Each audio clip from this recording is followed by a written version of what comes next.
Assalamualaikum warahmatullahi wabarakatuh. Bismillahirrahmanirrahim. Alhamdulillahirabbil alamin. Wa bihi nasta'in ala umuri dunya waddin. Wassalatu wassalamu ala asyrafil anbiya'il mursalin wa ala alihi wa sahbihi ajma'in. Subhanaka la ilma lana illa ma 'allamtana innaka antal alimul hakim. Qala rabbi shrah li sadri wa yassir li amri wahlul 'uqdatam min lisani yafqahu qawli. Alhamdulillah, pertama dan selamanya syukur kepada Allah Subhanahu Wa Taala atas segala limpah rahmat kurniaannya dapat sama-sama kita meneruskan kehidupan, dan alhamdulillah sehinggalah ke saat ini kita diberikan peluang dan kesempatan oleh Allah Subhanahu Wa Taala untuk bertemu secara maya bersama Ustaz Rohis Syamsuddin dalam study online pendidikan Islam. Apa-apa semua abang kakak, terutamanya pelajar-pelajar tingkatan 2 kita, yang mana pada hari ini kita akan meneruskan perjuangan dalam pembelajaran seterusnya. Okey, jadi tanpa masa, jom kita terus dengan pembelajaran kita. Okey, di pelajaran 22, pelajaran 22 tajuknya kepimpinan Rasulullah sallallahu alaihi wasallam di Madinah. Jadi jom kita teruskan dengan pembelajaran kita pada hari ini, insya-Allah. Iaitu kita akan mulakan seperti biasa. Seperti biasa, duduk kita dalam keadaan yang tertib dan tenang, dalam keadaan yang paling sesuai untuk kita memperolehi ilmu. Dan jom kita mulakan dengan bacaan Quran Al-Fatihah dan selawat kita kepada Nabi sallallahu alaihi wasallam. Al-Fatihah. A'udzubillahi minasyaitonirrajim. Bismillahirrahmanirrahim. Alhamdulillahirabbil alamin. Arrahmanirrahim. Maliki yaumiddin. Iyyaka na'budu wa iyyaka nasta'in. Ihdinas siratal mustaqim. Siratal ladzina an'amta 'alaihim ghairil maghdubi 'alaihim waladdallin. Allahumma salli ala Muhammad wa ala alihi wa sahbihi wa barik wassalim. Allahumma salli ala Muhammad wa ala alihi wa sahbihi wa barik wassalim. Allahumma salli ala sayyidina Muhammad wa ala alihi wa sahbihi wa barik wassalim. Okey, kita teruskan dengan doa penerang hati. Moga-moga Allah mempermudahkan dan menerangkan hati kita untuk memperolehi ilmu. Bismillahirrahmanirrahim. Allahumma ftah alaina hikmataka wa syur alaina min khazaini rahmatika ya arhamar rahimin. Alhamdulillahirabbil alamin. Okey, pastikan semua peralatan yang sesuai untuk pembelajaran telah dipersiapkan. Buku teks, buku kerja kita, buku nota jangan lupa, boleh kita sertakan sekali, pen, pensel, kertas, dan juga peralatan lain lah yang sesuai. Siap berada di hadapan para pelajar sekalian dan ikhlas hati untuk belajar. Fokus pada pelajaran pada kali ini dalam bidang sirah dan tamadun Islam. Buku teks muka surat 167 hingga 172 dalam pelajaran 22 kepimpinan Rasulullah sallallahu alaihi wasallam di Madinah tingkatan 2. Dah sedia? Okey, jom tanpa masa kita mulakan terus dengan yang pertama. Kita nak lihat bagaimana kepimpinan Rasulullah sallallahu alaihi wasallam di Madinah. Kita lihat dulu pada peta ini, yang mana kita tengok pada yang warna koko tu. Pada warna koko itu adalah perluasan kawasan di bawah Nabi Muhammad sallallahu alaihi wasallam di sini. Iaitu pada tahun 612 hingga 632 di sekitar kawasan Jazirah Arab. Ini dipanggil Jazirah Arab ataupun di Semenanjung Arab, tanah Arab di sini. Kemudian warna oranye ialah perluasan kawasan zaman Khalifah. Itu pada 635-680 Khalifah Khalifah Khulafa' Ar-Rasyidin. Kemudian perluasan kawasan semasa Khalifah Umayyah di yang warna kuning ni. Okey. pada tahun 661 hingga 750. Okey, jadi ini adalah kawasan-kawasan yang bersangkutan dengan jajahan takluk pemerintahan kerajaan Islam satu masa dahulu. Pemerintahan kerajaan Islam yang pertama, apabila kita sebut tentang kerajaan Islam, kita secara automatik akan melihat kepada sejarah pembentukan kerajaan Islam yang pertama. Yang pertama tak lain tak bukan bermula di Madinah. Iaitu Rasulullah sallallahu alaihi wasallam sendiri yang telah membina asas negara Islam Madinah yang kuat dengan cara yang pertama membina masjid. Nabi mengasaskan negara Islam yang pertama di Madinah dengan cara yang pertama membina masjid. Nabi buat masjid dulu untuk membina negara Islam. Kemudian yang kedua, mempersaudarakan Muhajirin dan Ansar. Semasa peristiwa hijrah, orang-orang yang berhijrah dari Mekah ke Madinah bersama dengan baginda Nabi sallallahu alaihi wasallam disebut sebagai Muhajirin. Dan mereka sampai di Madinah, orang-orang yang berada di Madinah dipanggil Ansar ataupun orang yang memberikan pertolongan. Ini adalah dipanggil Ansar. Dan yang ketiga, Nabi buat apa? Menggubal Piagam Madinah. Piagam Madinah ialah satu undang-undang yang pertama yang hasilkan dengan penuh sistematik. Perundangan yang orang kata penuh dengan prosedur, penuh dengan tata cara yang paling tepat dalam menggubal sesuatu undang-undang ataupun peraturan. Yang pertama. Dan yang seterusnya, yang keempat, dalam membina negara Islam, Nabi buat apa? Membina pusat perniagaan. Kerana keempat-empat ini adalah satu asas yang paling penting untuk membina sebuah negara. Kepimpinan baginda yang hebat ini dapat dilihat dari aspek ibadah, kemasyarakatan, politik dan ketenteraan. Jadi ini yang akan kita bincangkan pada hari ini. Sebelum tu kita lihat dulu pada spektrum ilmu daripada Anas radhiyallahu anhu bahawa Rasulullah sallallahu alaihi wasallam berdoa. Ni Nabi doa apa? Allahumma ij'al bil Madinah di'fa ma bi Makkah minal barakah. Muttafaqun alaih. Yang mana Nabi sallallahu alaihi wasallam berdoa, wahai Tuhanku, jadikanlah Madinah ini 2 kali ganda keberkatan daripada yang telah Engkau jadikan di Mekah. Nabi doa kepada Allah Subhanahu wa taala agar memberikan keberkatan kepada Madinah 2 kali ganda berbanding keberkatan yang Allah berikan kepada kota Mekah. Jadi ini adalah doa Nabi sallallahu alaihi wasallam kepada Madinah. Dan seterusnya kita lihat kepada yang pertama dari sudut kehebatan kepimpinan Rasulullah sallallahu alaihi wasallam dalam membina sebuah negara Islam. Nabi sallallahu alaihi wasallam menekankan aspek yang paling utama dalam pembinaan negara Islam, iaitu dari sudut ibadah. Ibadah sebagai pengikat hubungan antara manusia dengan Allah Subhanahu wa taala. Jadi ini adalah satu perkara yang pokok, perkara paling asas dalam pembinaan sebuah negara Islam. Asas dakwah Rasulullah SAW ialah usaha menyeru manusia supaya menyembah Allah Subhanahu wa taala yang Maha Esa. Jadi yang pertama, Nabi seru manusia supaya sembah Allah. Nombor 1. Kita tengok kepimpinan Rasulullah SAW dapat dilihat. Dan apabila baginda menjadi imam, seorang pemimpin, dia perlu menekankan bab akidah, bab ibadah. Bab ibadah dengan menjadi contoh tauladan kepada masyarakat yang dapat dilihat melalui kepimpinan Rasulullah. Nabi buat apa?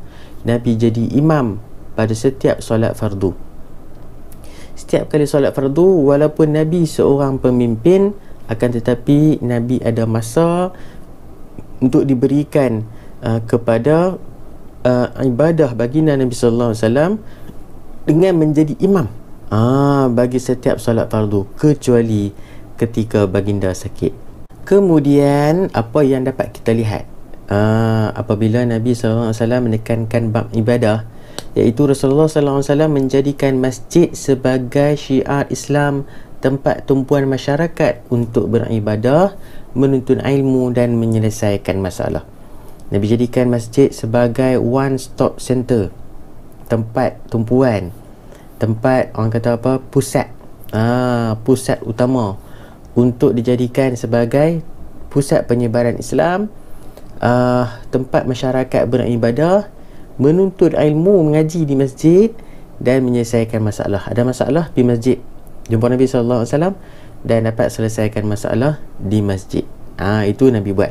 Dari sudut ibadah, masjid tempat paling utama untuk dijadikan sebagai orang kata apa, pusat pemerintahan Nabi sallallahu alaihi wasallam. Yang ketiga, Rasulullah sallallahu alaihi wasallam mengutamakan solat fardu kerana hubungan akidahnya yang rapat dengan Allah Subhanahu wa taala. Nabi jadikan solat fardu sebagai wasilah utama kerana hubungan akidah baginda Nabi sallallahu alaihi wasallam dengan Allah Subhanahu wa taala sangat rapat. Dengan itu juga abang-abang, kakak-kakak, sebagai seorang pemimpin, kita perlu jaga dari sudut ibadah, terutamanya perkara-perkara fardu, dan paling-paling utama dalam perkara fardu ialah solat fardu kita, kerana ini adalah hubungan kita dengan Allah Subhanahu wa taala dari sudut akidah. Kita tengok Nabi sallallahu alaihi wasallam, Nabi seorang pemimpin dan Nabi tetap mengutamakan perkara fardu. Okey, seterusnya yang keempat, Rasulullah sallallahu alaihi wasallam istiqamah. Sentiasa melakukan apa? Solat sunat dan qiyamul lail. Nabi buat solat sunat, Nabi buat qiyamul lail di rumah sebagai tanda syukur kepada Allah Subhanahu wa taala. Nabi balik rumah, Nabi bukan duduk saja. Nabi balik rumah bukan Nabi rehat-rehat. Akan tetapi Nabi balik rumah, Nabi sambung lagi melakukan solat sunat. Apabila waktu malam, sepertiga malam, Nabi bangun untuk melakukan qiyamul lail. Sebab apa? Sebab Nabi nak menunjukkan rasa syukur kepada Allah Subhanahu wa taala atas segala nikmat yang diberikan kepada baginda Nabi sallallahu alaihi wasallam, dan inilah perkara yang perlu untuk kita follow, perlu kita ikut, insya-Allah. Dan yang kelima, kesempurnaan akidah dan ibadah Rasulullah sallallahu alaihi wasallam adalah kerana kesempurnaan akhlak Rasulullah sallallahu alaihi wasallam yang mengamalkan perintah Allah Subhanahu wa taala. Jadi nak dapatkan kesempurnaan akidah dan ibadah, Nabi dah tunjukkan kepada kita caranya ialah melalui akhlak Rasulullah yang mengamalkan segala perintah Allah. Nak dapatkan kesempurnaan akidah dan ibadah, buat apa yang Allah suruh. Itu dia punya petua yang Nabi ajak kepada kita. Allah suruh kita tekankan dan lakukan perkara-perkara wajib, perkara-perkara fardu. Dalam masa yang sama kita sulami perkara-perkara sunat. InsyaAllah kita akan dapat kesempurnaan dalam akidah, pegangan kita, dan juga dalam ibadah, pengabdian diri kita kepada Allah Subhanahu wa taala. Yang pertama, kita tengok spektrum ilmu kesungguhan Rasulullah sallallahu alaihi wasallam dalam qiyamul lail. Qiyamul lail ni apa? Bangun melaksanakan ibadah di sepertiga malam. Daripada Al-Mughirah bin Syu'bah radhiyallahu anhu berkata, Rasulullah sallallahu alaihi wasallam menunaikan solat malam sehingga kelihatan bengkak kedua-dua kakinya. Maka dikatakan kepada baginda, "Mengapa engkau menyusahkan dirimu sebegini, sedangkan Allah Subhanahu wa taala telah pun mengampunkan dosamu yang lalu dan yang kemudian?" Apabila sahabat melihatkan keadaan kaki Nabi yang bengkak-bengkak, ditanya kepada Nabi sallallahu alaihi wasallam kenapa Nabi sallallahu alaihi wasallam susah payah untuk melakukan solat, sedangkan sedangkan dosa-dosa Nabi Allah ampunkan, yang dahulu dan yang kemudian. Maka Nabi sallallahu alaihi wasallam menjawab, afala akunu abdan syakur, adakah tidak boleh untuk aku menjadi hamba yang bersyukur. Ini adalah sebuah hadis muttafaqun alaih, yang mana Nabi sendiri menyatakan kenapa Nabi melakukan amal kerana untuk menunjukkan rasa syukur kepada Allah Subhanahu wa taala. Kemudian kita tengok pula, kita lihat pula dari sudut kemasyarakatan. Nabi juga bukan sekadar fokus bab ibadah, akan tetapi Nabi juga menitik beratkan sudut perpaduan dalam rakyat baginda Nabi sallallahu alaihi wasallam di kota Madinah. Di sudut kemasyarakatan adalah ukhuwah, teras kesatuan umat. Kehebatan kepimpinan Rasulullah sallallahu alaihi wasallam telah berjaya menjadikan masyarakat Madinah hidup harmoni, saling membantu dan bersatu mempertahankan negara Madinah. Mereka bukan sekadar hidup dalam keadaan harmoni kerana kebijaksanaan baginda Nabi sallallahu alaihi wasallam, akan tetapi mereka juga saling membantu dan bersatu untuk mempertahankan negara Madinah. Kemudian terbentuknya sebuah masyarakat Madinah yang baharu gabungan daripada Ansar, Muhajirin dan Yahudi. Ini adalah tiga teras kaum utama ataupun masyarakat yang berada dalam kota Madinah. Kerajaan Madinah waktu tersebut adalah berteraskan kepada tiga ini, Ansar, Muhajirin dan Yahudi. Kejayaan ini dapat dilihat melalui usaha baginda, antaranya apa yang Nabi buat dalam menyatukan masyarakat, iaitu persaudaraan sesama Islam. Orang-orang Islam yang berada di Madinah, Nabi satukan, Nabi saudarakan mereka. Rasulullah SAW mempersaudarakan Muhajirin dan Ansar dalam ikatan Islam. Dalam satu kalimah syahadah, maka dipersaudarakan Muhajirin, orang-orang yang berhijrah, dan Ansar, orang-orang yang memberikan bantuan, yakni penduduk Madinah, dalam ikatan Islam. Setiap orang Ansar mengambil seorang Muhajirin sebagai saudaranya serta berjanji untuk membantunya. Orang Ansar memberikan pelbagai bantuan seperti tempat tinggal dan harta. Jadi ini adalah satu strategi Rasulullah SAW untuk mempersaudarakan Muhajirin dan Ansar. Kita dapat lihat bahawa persaudaraan mereka sesama Islam cukup erat, cukup kukuh dan cukup bersatu padu. Itu dalam aspek persaudaraan sesama Islam. Manakala dari sudut jaminan keselamatan kaum bukan Islam, dalam kota Madinah, dalam kerajaan Madinah, bukan hanya masyarakat Islam yang ada, akan tetapi orang bukan Islam, kaum bukan Islam juga turut berada di dalam kota Madinah, antaranya orang-orang Yahudi, orang musyrikin. Jadi apa yang Nabi buat ialah Rasulullah SAW mengadakan perjanjian dengan kaum Yahudi dan musyrikin yang tinggal di Madinah. Apa yang Nabi SAW buat perjanjian dengan mereka, iaitu mereka perlu bersama-sama menjaga keselamatan dan keamanan Madinah. Maknanya mereka bukan boleh duduk sajalah. Mereka tak boleh hanya berpeluk tubuh. Mereka perlu bersama-sama dengan masyarakat Muslim, sama orang Islam, untuk menjaga keselamatan dan keamanan Madinah. Hak kemasyarakatan dan kebajikan mereka dijaga dan tidak diceroboh. Ini adalah jaminan yang diberikan oleh Rasulullah SAW kepada orang bukan Islam, iaitu kaum Yahudi dan musyrikin yang tinggal di Madinah. Mereka kena jaga sama-sama keamanan Madinah, dan janji Nabi SAW, hak mereka dan kebajikan mereka akan dijaga dan tidak akan diceroboh. Okey, ini bab kemasyarakatan. Kemudian kita tengok sikit pada spektrum ilmu. Antara intipati perjanjian Piagam Madinah berkaitan dengan bukan Islam. Orang bukan Islam juga termaktub dalam perjanjian Piagam Madinah. Antaranya kelompok Yahudi diiktiraf sebagai satu umat dan dijamin keselamatan mereka. Ini adalah salah satu perkara yang ditulis intipati dalam perjanjian Piagam Madinah, iaitu orang Yahudi diiktiraf sebagai satu umat dan dijamin keselamatan mereka. Yang pertama. Yang kedua, setiap kelompok bebas mengamalkan agama dan pegangan masing-masing. Mereka bebas mengamalkan pegangan dan agama mereka. Tak ada paksaan, tak ada tekanan kepada mereka dalam mengamalkan ajaran masing-masing. Orang musyrikin Madinah tidak boleh memberikan bantuan kepada orang Quraisy Mekah, kerana orang musyrikin Madinah dan orang Quraisy Mekah ni ada yang mempunyai talian persaudaraan, ada yang turut mempunyai hubungan kekeluargaan.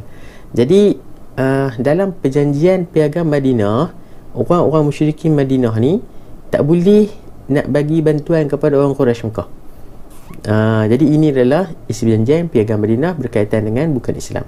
Kemudian kita lihat dalam yang ketiga, dari sudut politik. Politik juga diterapkan dalam pemerintahan Nabi SAW di kota Madinah, yakni untuk memacu kestabilan negara. Apa yang Nabi buat? Rasulullah SAW bijak menjaga keamanan dan kestabilan negara Madinah.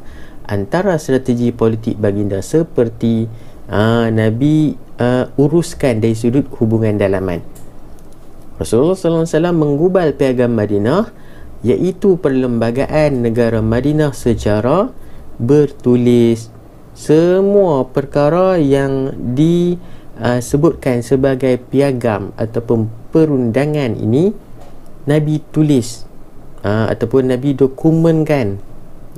Tidak hanya berkata-kata, tidak hanya menyampaikan dari sudut lisan, akan tetapi Nabi buat dari sudut tulisan, yakni orang kata secara rasmi. Piagam ini dibina atas dasar tanggungjawab dan keadilan untuk memastikan hak setiap individu yang mematuhi piagam ini terpelihara. Maknanya Nabi buat dalam bentuk tulisan. Jika ada sebarang masalah akan dirujuk kembali dalam piagam Madinah tersebut. Rasulullah SAW mengamalkan konsep syura dalam pemerintahannya. Konsep syura ni macam mana? Konsep berbincang, bermesyuarat, bermusyawarah. Baginda sentiasa berbincang dengan para sahabat, meminta pandangan dan menetapkan keputusan secara bersama. Maknanya Nabi tak buat keputusan seorang-seorang. Nabi tak buat keputusan ikut ikut isi hati sendiri, tak. Akan tetapi Nabi duduk dalam satu meja yang sama bersama dengan para sahabat, dan Nabi berbincang dengan para sahabat, minta pandangan dan buat keputusan bersama. Kemudian kita lihat pula dari sudut hubungan luar dalam aspek politik. Apa yang Nabi buat ialah mengadakan perundingan dengan sebanyak mungkin kabilah Arab di sekitar Madinah. Maknanya di sekitar Madinah juga ada kabilah-kabilah Arab. Jadi apa yang Nabi buat? Nabi berunding dengan mereka. Berunding apa? Nabi mengikat perjanjian persahabatan. Pergi buat orang kata diplomasi dengan kabilah-kabilah Arab ni. Atau sekurang-kurangnya perjanjian berkecuali. Perjanjian berkecuali maknanya tidak menyokong mana-mana lah, supaya mereka tidak akan menyokong atau berperang untuk mana-mana pihak. Maknanya Nabi pergi jumpa dengan kabilah Arab ni, buat perjanjian bertulis, sign agreement, kan, supaya untuk menyatakan pendirian mereka, pendirian kerajaan Madinah dan juga kabilah Arab ini, untuk tidak melakukan sebarang orang kata perkara yang boleh menyebabkan berlakunya peperangan. Dan juga sekurang-kurangnya perjanjian berkecuali, tidak sokong mana-mana pihak. Jadi ini adalah satu strategi yang cukup hebat yang dilaksanakan oleh Nabi SAW. Kemudian apa yang Nabi buat lagi? Rasulullah SAW sangat patuh kepada syarat-syarat perjanjian tersebut. Nabi buat syarat dan Nabi buat juga dengan kabilah Arab, dan Nabi patuh pada syarat-syarat tersebut. Rasulullah SAW mengutuskan surat kepada kerajaan luar sekitar Madinah untuk mengajak mereka beriman kepada Allah Subhanahu Wa Taala.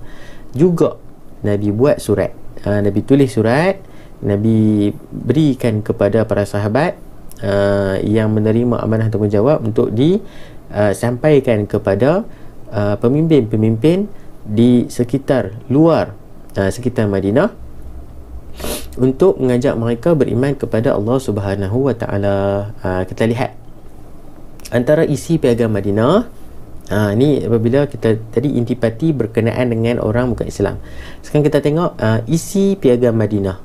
Yang pertama, sebarang perselisihan dirujuk kepada Rasulullah SAW sebagai ketua agama. Ada masalah dalam organisasi ataupun dalam kemasyarakatan ataupun dari sudut politik, tidak boleh dirujuk kepada orang luar. Perlulah dirujuk kepada Rasulullah sebagai ketua negara. Setiap pihak yang mengikat perjanjian perlu taat kepada pemerintahan Rasulullah SAW. Kabilah-kabilah Arab tadi ni, antaranya yang mana telah mengikat perjanjian dengan Rasulullah, perlulah taat kepada perjanjian tersebut dan juga taat kepada pemerintahan Rasulullah SAW. Dan yang ketiga, semua pihak wajib menjaga kesucian kota Madinah daripada sebarang kezaliman. Ini juga adalah salah satu perundangan ataupun satu peraturan yang cukup menjaga dari sudut politik. Dari sudut politik, sebab apabila dibuat peraturan ini, maka semua orang ataupun seluruh masyarakat perlulah untuk saling bertolak ansur dan menjaga keharmonian dan kesucian kota Madinah. Tidak akan berlaku peperangan dan juga kezaliman di dalamnya. Okey, seterusnya kita lihat antara contoh surat undangan untuk beriman yang mana Nabi sallallahu alaihi wasallam tulis dan utuskan kepada kerajaan-kerajaan yang berada di sekitar kota Madinah. Antaranya Bismillahirrahmanirrahim. Bismillahirrahmanirrahim. Bismi, daripada Muhammad, hamba dan pesuruh Allah. Kepada Al-Mawquqis. Al-Mawquqis ni adalah gelaran kepada seorang raja Mesir. Raja Mesir pada waktu tersebut. Al-Mawquqis ni seorang pemeluk agama Kristian yang terkenal. Jadi Nabi SAW utuskan surat kepada Al-Mawquqis ini untuk ajak masuk Islam. Ini antara contohnya. Selawat dan salam ke atas mereka yang mengikut petunjuk Allah Subhanahu Wa Taala.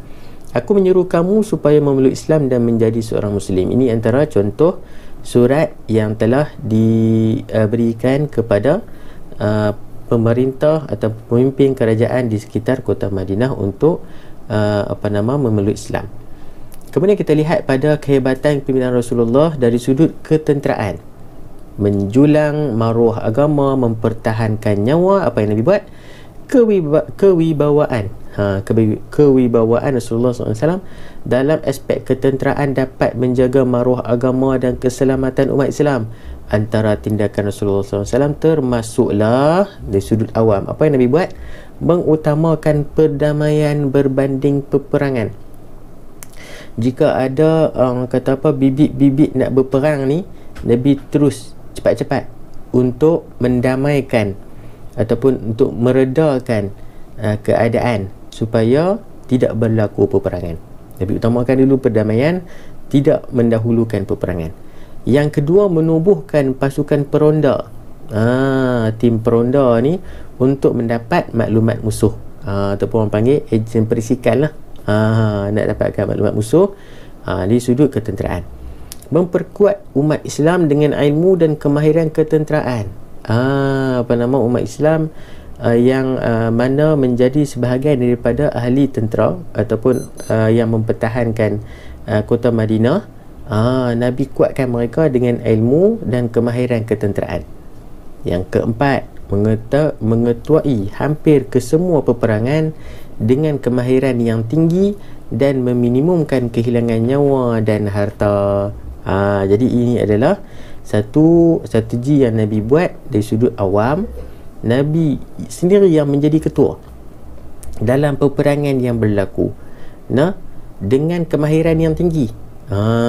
Dan Nabi dengan sepenuh upaya meminimumkan kehilangan nyawa dan harta. Dan yang kelima, apa yang Nabi buat dalam menjulang maruah agama dan mempertahankan nyawa ini ialah Nabi mengamalkan peperangan yang beretika, perang-perang juga Akan tetapi perkara yang penting untuk dijaga ialah tidak membunuh orang awam dan tidak merosakkan tanaman.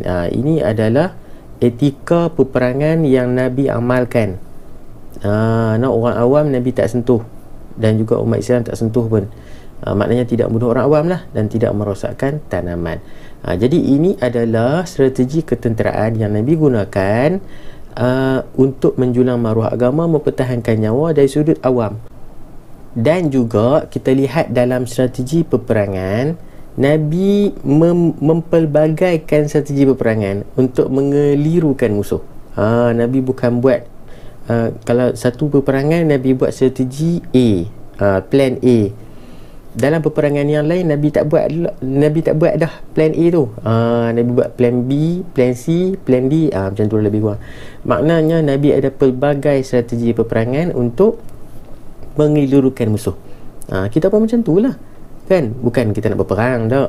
Dalam apa jua perkara yang ingin kita lakukan, jangan kita hanya menggunakan satu cara saja.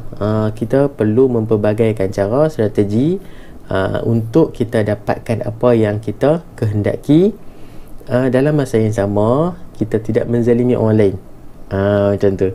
Jadi macam strategi peperangan Nabi ini, Nabi nak mengelirukan musuh. Nabi buat pelbagai strategi peperangan. Bergerak secara rahsia dan pantas sehingga tidak memberi ruang kepada musuh untuk menyerang balas, dan akhirnya musuh menyerah atau melarikan diri. Jadi ini juga adalah strategi peperangan yang Nabi buat, iaitu bergerak secara rahsia dan pantas. Yang ketiga, melancarkan serangan psikologi. Psikologi ni apa? Ni mental, serangan mental, emosi, serang kepada pihak musuh untuk melemahkan semangat musuh dan dapat mengelakkan pertumpahan darah. Bila musuh kena serang dari sudut psikologi, Nabi buat macam apa kata, menyerang emosi tentera musuh, maka tentera musuh akan lemah semangat, dan mereka pun menyerahkanlah sebelum berlakunya peperangan. Itu dia strategi peperangan Nabi juga hebat. Tidak panik walaupun berada dalam situasi genting, malah terus bangkit menyusun strategi baharu. Ini adalah satu strategi apabila Nabi sallallahu alaihi wasallam dan juga para masyarakat ataupun sahabat Nabi sallallahu alaihi wasallam dalam situasi peperangan, dalam keadaan yang genting, dalam keadaan yang mendesak. Nabi dan juga para pejuang Islam tidak panik. Tak panik ni maknanya apa? Tidak cepat melatah. Tak cepat melatah, tapi relax. Buat apa? Nabi susun balik strategi dan terus bangkit melawan tentera musuh. Jadi ini strategi peperangan yang telah ditunjukkan oleh Nabi sallallahu alaihi wasallam dalam pemerintahan di kota Madinah. Seterusnya kita lihat dalam sudut spektrum ilmu di medan peperangan Uhud. Kita bisa dengar kan, peperangan Uhud adalah satu peperangan yang menyaksikan tentera Islam telah tewas. Tewas bukan kerana tentera Islam lemah, tak kuat, bukan. Ini kerana ada kesilapan ataupun ketidakfahaman dalam strategi Nabi sallallahu alaihi wasallam kepada tentera Islam waktu tersebut. Kita tengok suasana genting berlaku apabila kumpulan memanah. Kumpulan memanah ni depa duduk atas bukit. Apabila depa nampak ghanimah ni apa, harta rampasan perang ada di bawah, maka mereka pun ingat dah habis dah perang. Jadi mereka yang duduk atas tu tak dengar arahan Nabi sallallahu alaihi wasallam untuk terus berada di posisi mereka. Jadi mereka pun turun, depa tinggalkan lokasi mereka. Jadi apa yang berlaku hingga memecahkan barisan tentera Islam, sampai berpecah habis sebab turun. Jadi tentera musyrikin Mekah, mereka pun naik atas bukit tu. Mereka naik atas bukit, mereka pula yang menyerang tentera Islam. Jadi namun begitu, apa yang berlaku, apa yang Rasulullah buat, Rasulullah menyusun strategi baharu dengan membuat pertahanan di kawasan tinggi Bukit Uhud. Jadi apabila dah pakat turun, jadi Nabi susun balik strategi, naik cuba nak tawan balik tempat yang tinggi di Bukit Uhud tersebut. Akhirnya tentera Islam dapat dikumpulkan semula dan kembali gigih menyerang musuh. Jadi Nabi tak panik, Nabi tak kalut, Nabi tak bersama dengan sahabat tak, orang kata apa, tak cempera. Tak cempera. Nabi SAW tetap kekal tenang bersama dengan para sahabat. Akhirnya dapat dikumpulkan semula dan kembali melawan musuh. Okey, seterusnya iktibar. Kita tengok iktibar daripada kepimpinan Rasulullah dari sudut ibadah. Apa yang kita dapat daripada kepimpinan Rasulullah dari sudut ibadah, iaitu yang pertama, mengajak anggota keluarga dan rakan bersama-sama untuk membudayakan ibadah dalam kehidupan kerana ketaatan kepada Allah Subhanahu Wa Taala. Dari sudut ibadah, kita tengok Nabi sallallahu alaihi wasallam cukup tekankan bab solat fardu dalam sebuah masyarakat. Jadi kita juga boleh ajak ahli keluarga kita, ajak rakan-rakan kita untuk sama-sama membudayakan ibadah dalam kehidupan sebagai tanda ketaatan kita kepada Allah Subhanahu Wa Taala. Dan juga dari sudut ibadah, kita boleh mengimarahkan masjid dengan menyertai aktiviti masjid seperti salat berjemaah dan majlis ilmu. Di sudut ibadah, Nabi SAW menjadikan masjid sebagai tempat tumpuan, tempat orang kata apa, fokus untuk penyebaran atau keilmuan, tempat penyatuan ummah dan juga penyebaran keharmonian. Kerana di masjid lah adalah orang kata apa, one stop center lah, macam Ustaz sebut tadi kan, segalanya ada di situ. Okey, di sudut ibadah. Kemudian kita tengok dari sudut kemasyarakatan, apa yang boleh kita buat, apa yang boleh kita dapat dari kepimpinan Rasulullah, iaitu kita perlu dan boleh menyertai dan menggerakkan aktiviti kemasyarakatan dan kesukarelaan seperti gotong royong dan kenduri kendara. Kitalah yang ketului.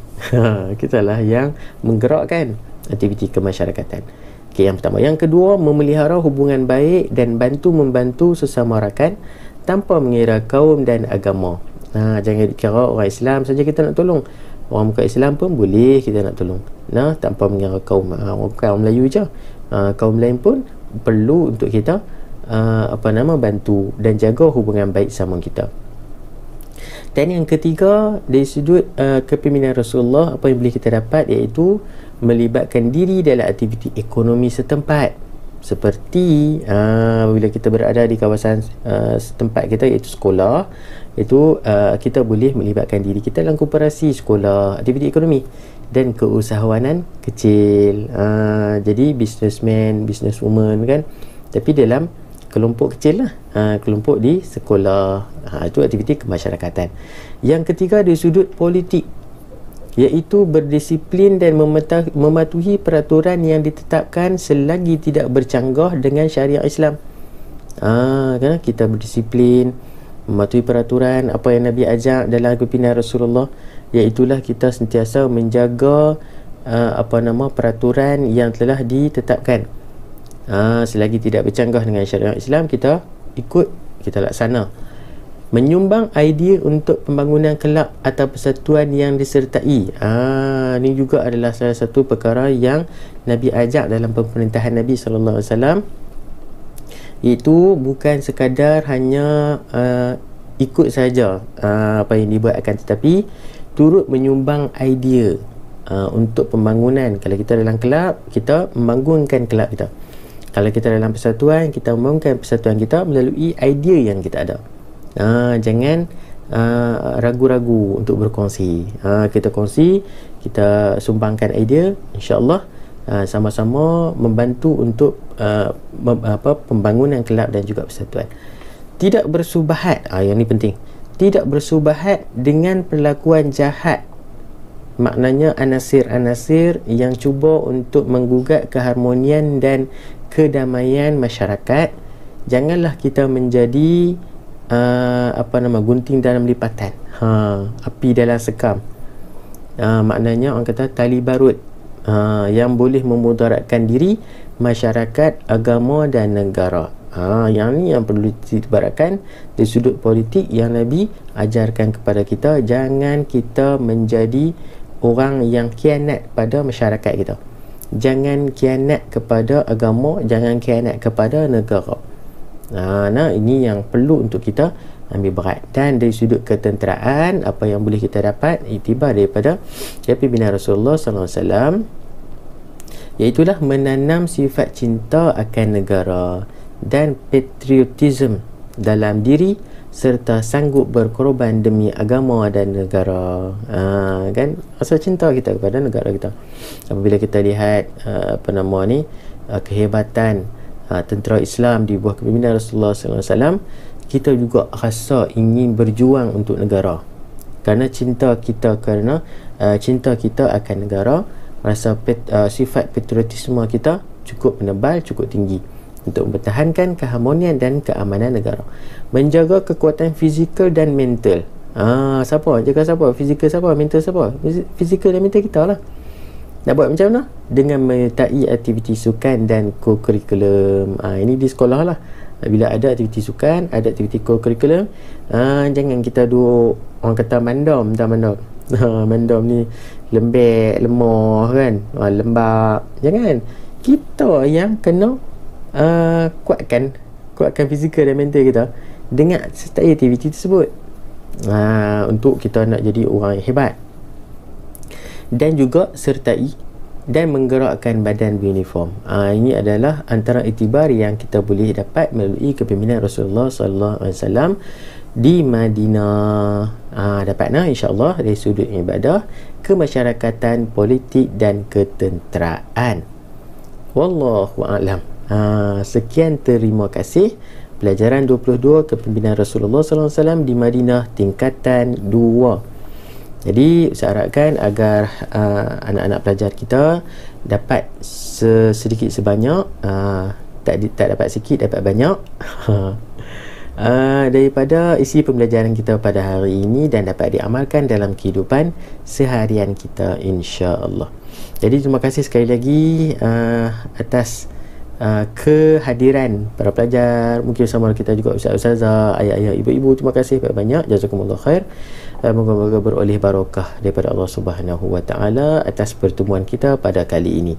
Jadi kita jumpa lagi di lain perbincangan, di lain topik, di lain pembelajaran, insya-Allah. Minta ampun ada kekurangan, kesilapan. Boleh komen, like dan share. Jangan lupa subscribe channel Resham Abidin, dan kita kembali bertemu secara maya di lain masa. Kita jumpa lagi. Wallahu ta'ala alam. Aqulu qawli hadza wa astaghfirullahal azim li wa lakum. Assalamualaikum warahmatullahi wabarakatuh. Terima kasih.